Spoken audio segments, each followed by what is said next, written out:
అంటే వీడికి అడ్డు ఎన్నో వస్తున్నాయి. వాడు జ్ఞానంగా వెళ్ళట్లేదు. వెళ్ళనేటువంటి వాడికి ఇంకా ప్రతి ఒక్కటి అడ్డే వాడికి.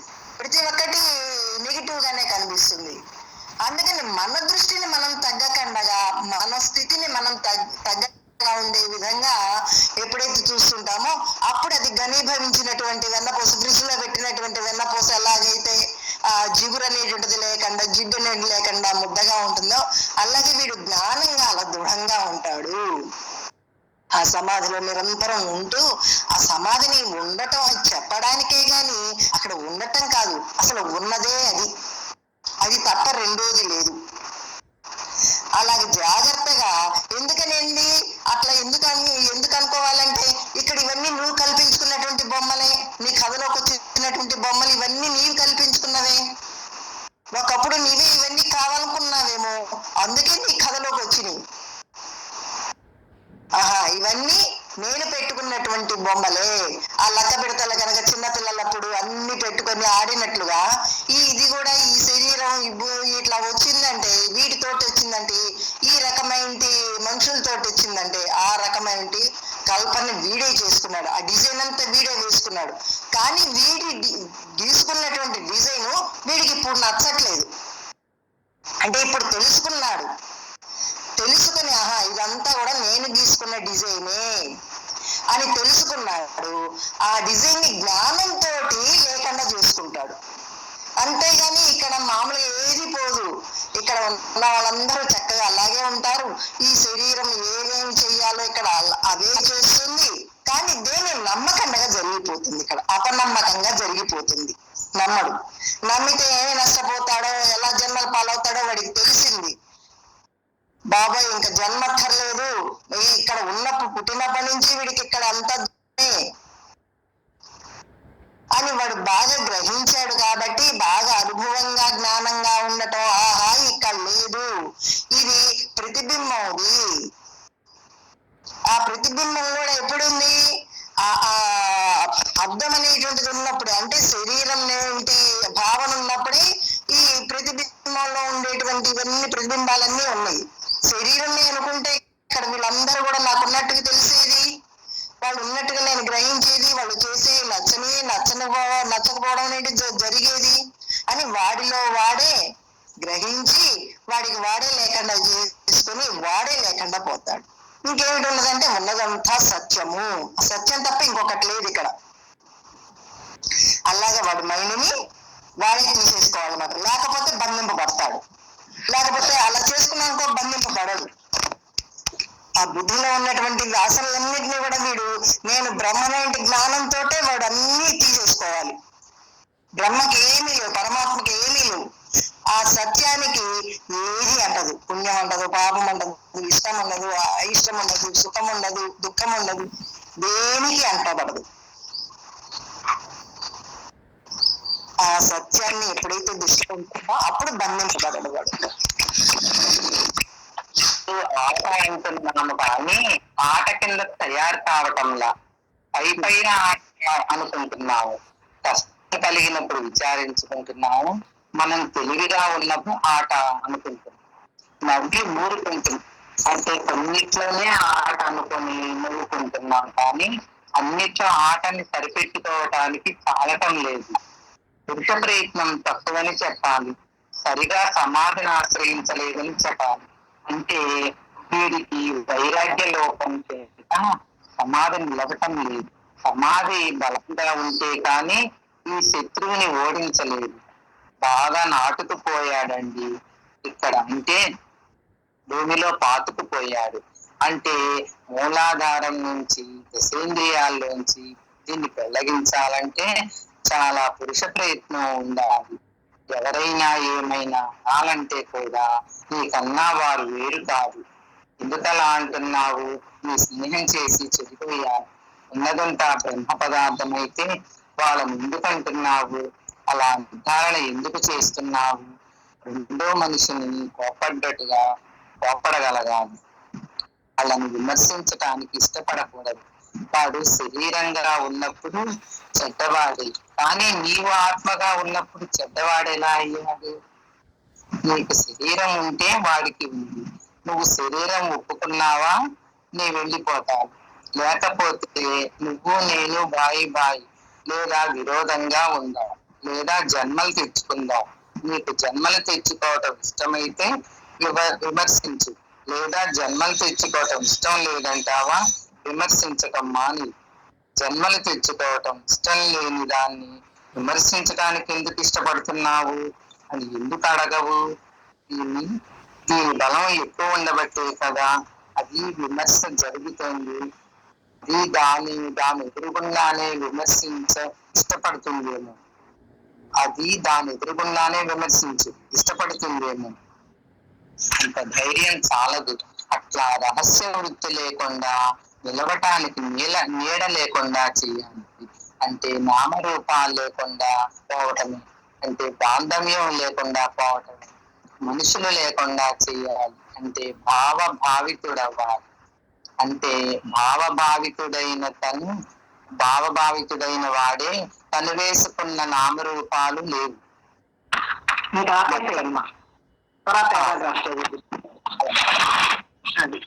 ఇందాక మనం అనుకున్నటువంటిది ఏంటి, వైరాగ్య లోపం. సమాధిని ఆశ్రయించాడు కానీ అక్కడ పూర్తిగా సమాధిని ఆశ్రయించలేడు. మళ్ళీ కొద్దిగా ఆ శరీర దృష్టి కలుగుతుంది. అంటే ఏ కొద్దిగా లోపమున్నప్పటికీ ఆ ఉన్నటువంటి ఆ లోపం అనేది వీడికి విషయాకారంగా ఇక్కడ బహిర్గతం అవుతుంది. వాడి చేష్టల్లో, వాడి మాటల్లో, వాడి చూపులో అవన్నీ కూడా ఆహా ఇదేంటి ఇలా పొరపాటు పడుతున్నాను ఏమిటి, ఇప్పుడు నేనున్నప్పుడు కదా వాళ్ళందరూ ఉన్నది, నేనే లేకుండా పోవాలి కదా. అంటే నేను ఎప్పుడు బ్రహ్మగానే ఉన్నాను. బ్రహ్మగా నేను ఎప్పుడు ఉన్నప్పుడు ఇక్కడ ఉన్నదంతా కూడా బ్రహ్మమేగా. బ్రహ్మము తప్ప రెండోది ఉండడానికి అవకాశం లేదు. కానీ వాళ్ళు ఎందుకు నాకు కనిపిస్తున్నారు అంటే ఇంకా నాలో ఏవో కొద్ది గొప్ప ఉన్నాయి అని వాడిలో వాడు గ్రహించుకొని నీ స్నేహం చేసి చెడిపోయాను. నువ్వే కదా చూపించేది, ఆ మనసేకు చూపించింది. ఇక్కడ నువ్వు ఆత్మగా ఉన్నట్లయితే ఇక్కడ ఎవరూ లేరు. నువ్వు శరీరంగా అనుకుంటే ఇక్కడ అందరూ ఉన్నారు.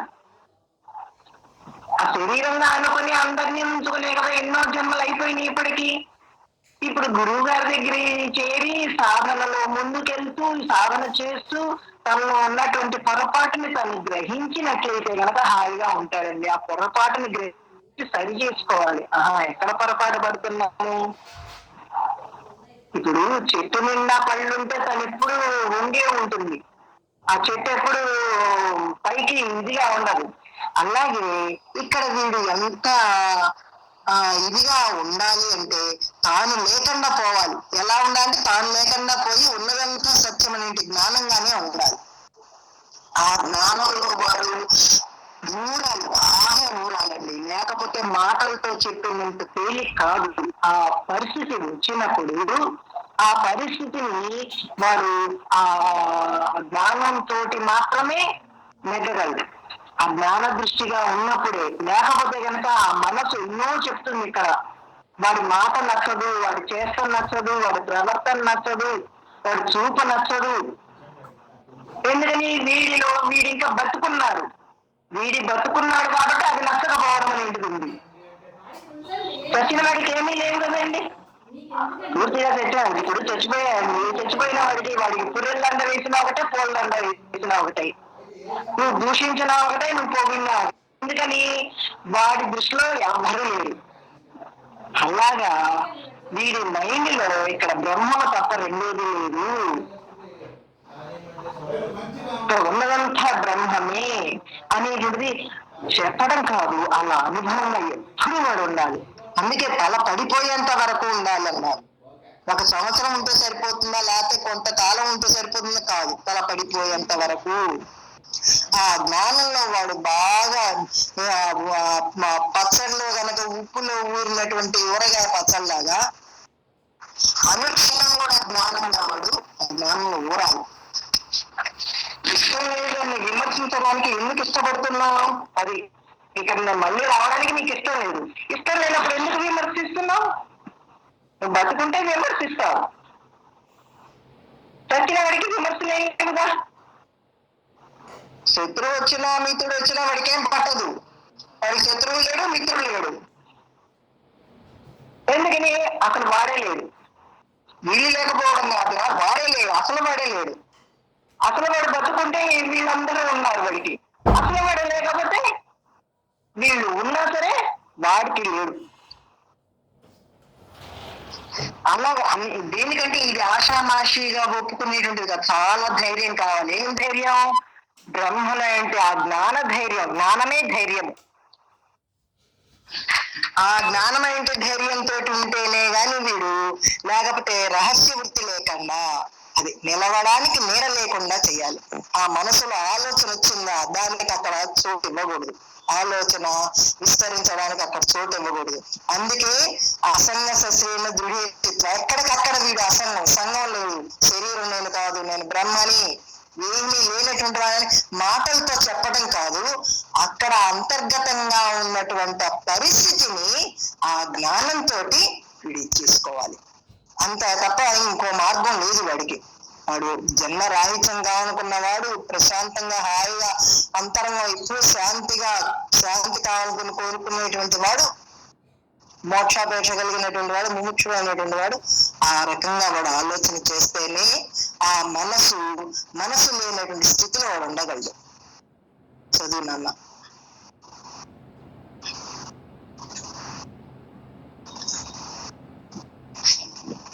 నామరూపాలు లేకుండా పోవడమే అంటే బాంధవ్యం లేకపోవడమే. ఇక్కడ మనుషులు ఎక్కడ పోతారండి? మనుషులు ఎక్కడికి పోరు. మనుషుల మీద మనం పెట్టుకున్నటువంటి బాంధవ్యం అంటే ఆ పోస్టులు ఉన్నాయి చూడండి, అత్తగారి పోస్టో, కోడలు పోస్టో, కొడుకు పోస్టో, భర్త పోస్టో, ఈ పోస్టులు అనేటువంటి వాడికి పోవాలి. పోస్టులు చూసినంత కాలం వాడి ధర్మం కదండి అది అంటాడు, వాడి బాధ్యత కదండి అంటాడు. ఎన్ని తెచ్చి పెడుతుందో ఆ మనసు, అక్కర్లేని ఎన్నో తెచ్చి పెడుతుంది.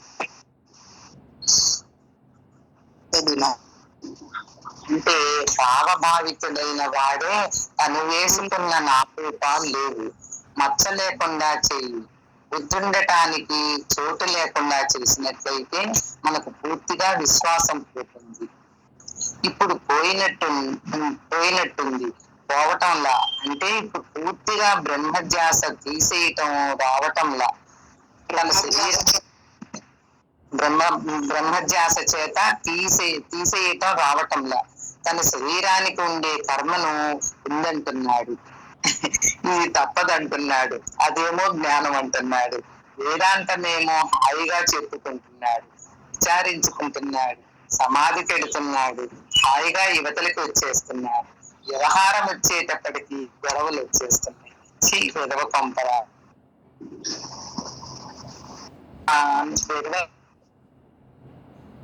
తప్పటంలా, అంటే విభాగించిన జ్ఞానం ఉండటం చేత సరైన పద్ధతిలో ఏకం చేసుకొని ఉండలేకపోతుంది. అది విభాగించిన జ్ఞానం ఎప్పుడు హాయినివ్వదు. అనుభవ జ్ఞానమే వాడికి హాయినిస్తుంది. ఎందుకని? ఈ పోస్టులన్నీ కూడా ఈ బుద్ధి ఉండటం వల్లనే కదా ఇవన్నీ కూడా చెప్పింది అదేగా. భావభావితుడు కావాల్సినటువంటి వాడు భావంలో ఇరుక్కుపోతున్నాడు. ఎన్నో చూపిస్తున్నాడు. ఆస్తులు అంటాడు, పాస్తులు అంటాడు, గౌరవం అంటాడు, మర్యాదలు అంటాడు, ఇచ్చిపుచ్చుకోవడాలు అంటాడు, ఇవ్వలేదంటాడు, చేయలేదంటాడు, ఎన్నో పెట్టుకున్నాడు. అవన్నీ ఎవడికి? బతుకున్నవాడికి. అంటే బతుకుండడం అంటే మామూలుగా శరీరం ఉండటం అని కాదు.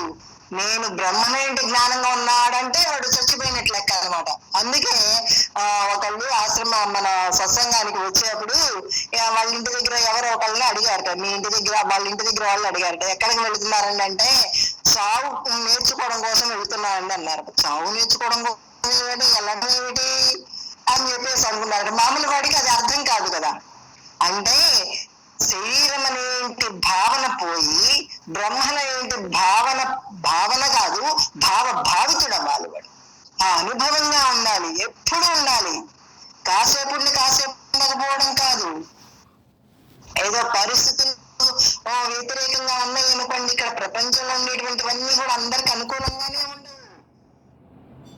ప్రతికూలంగా ఉంటాయి, అనుకూలంగా ఉంటాయి. అది వీడు తీసుకునేటువంటి దృష్టిని బట్టి ఉంటుంది. ఇక్కడ ఉండేటువంటి పరిస్థితులు కూడా అలాగే ఉంటాయి. ఎందుకంటే